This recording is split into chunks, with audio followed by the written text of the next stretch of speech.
일꾼들에게 너는 잘못하면 예? 뭐라고 건드려질까 무섭다라는 것이죠.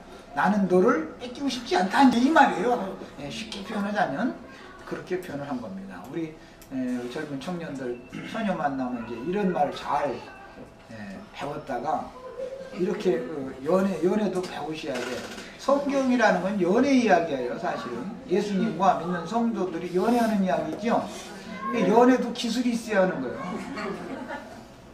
처음에 만났는데 그냥 묵뚝뚝 이러고 있다가 차 한잔 훌쩍 마시고서는 시간 됐으면 이제 헤어지지 뭐.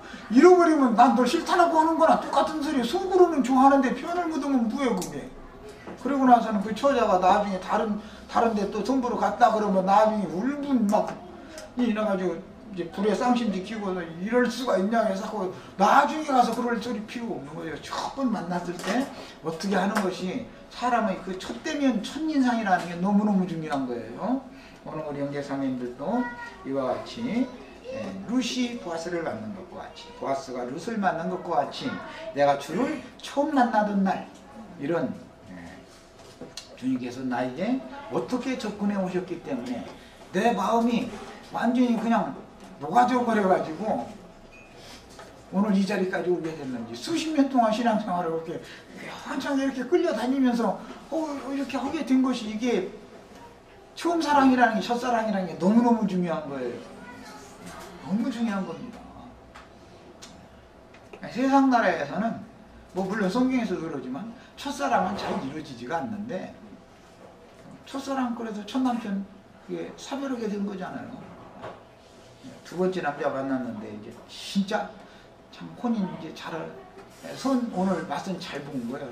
이제 둘이 그 마음이 똑같아. 오늘 보아스의 마음이나 루스의 마음이나 하는 말 들어보면 나는 어떻게 연애를 해도 이렇게 연애들을 잘할까 생각이 들었어요. 오늘 아침에 새벽에 한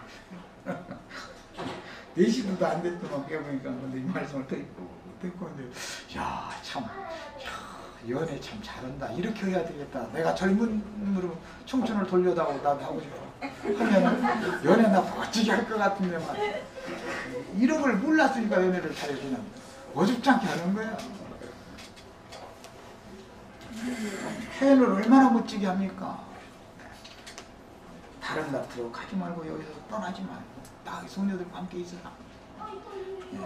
주님을 사랑하는 그 대필들이 될 때는 그 이제 시녀들이죠. 이제 밭에서 일하는 이제 보리탄 배에 놓으면 이제 그걸 단을 쳐서 이렇게 갖다 이제 보조가리 쌓아놓고 이제 이런 일을 나누는 일을 이제 하는 사람들이 시녀들인데 우리 형제 자매님들은 또 시녀들 되시지 말고 주님의 교회에는 시녀들도 많지만 기왕이면 왕비들 다 되시기를 바랍니다. 룻이 되셔야 되겠어요. 시녀들보다.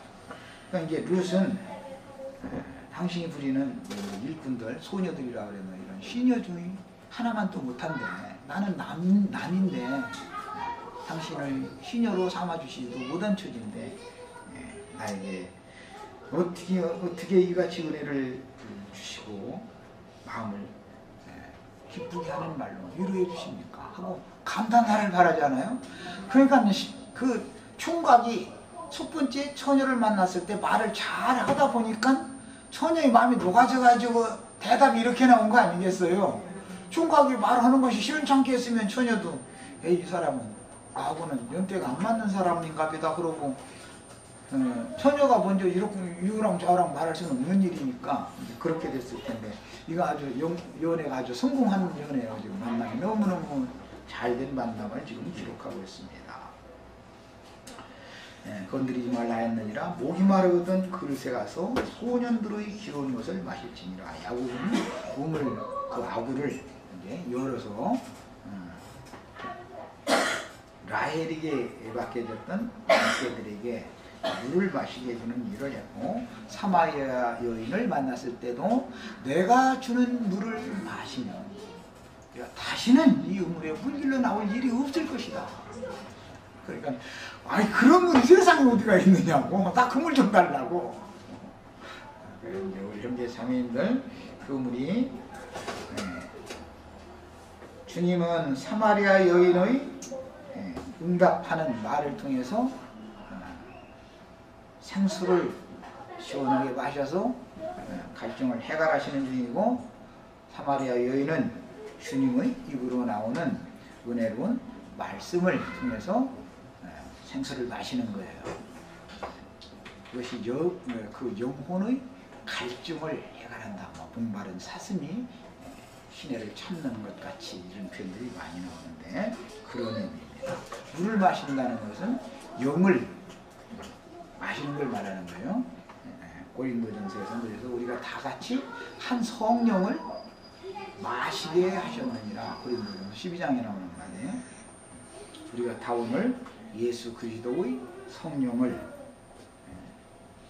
다 함께 마시기를 바랍니다.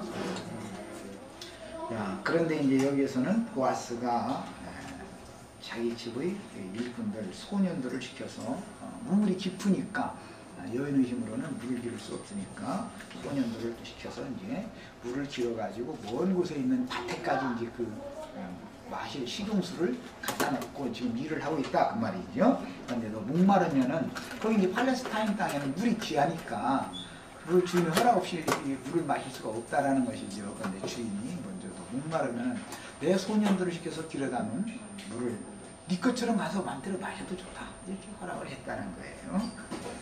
자, 그러니까 룻이 땅에 엎드려 절하며 그에게 이르되 나는 이방 여인이여를 당신이 어찌하여 내게 은혜를 베푸시며 나를 돌아보시나이까 이렇게 표현했습니다. 이거 사마리아 여인이 이 말을 했죠. 내게 물 좀 다오. 그러니까 보아하니 당신 유대인인데 사마리아 여자인 나에게 어찌 말을 이렇게 거시느냐고, 물을 달라고 하시느냐고. 그래서 이제 물 주고 받는 이야기를 이제 하는 거예요. 예수님의 영혼을 마시면 사마리아 여인은 영혼의 갈증이 해결될 것이고, 사마리아 여인의 영혼을 예수님이 마시면 예수님의 갈증이 해결되겠죠. 자, 남녀가 이렇게 만나는 거예요.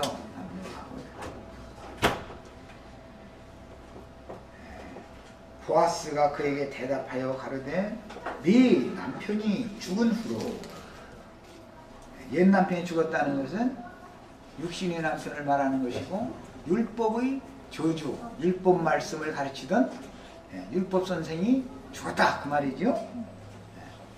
세상 교회에서 이제 떠나 나온 사람이니까 지금 모압에서 그 율법 남편이 죽었어요. 그러니까 이제는 법적으로도 재혼을 해도 하자가 없죠.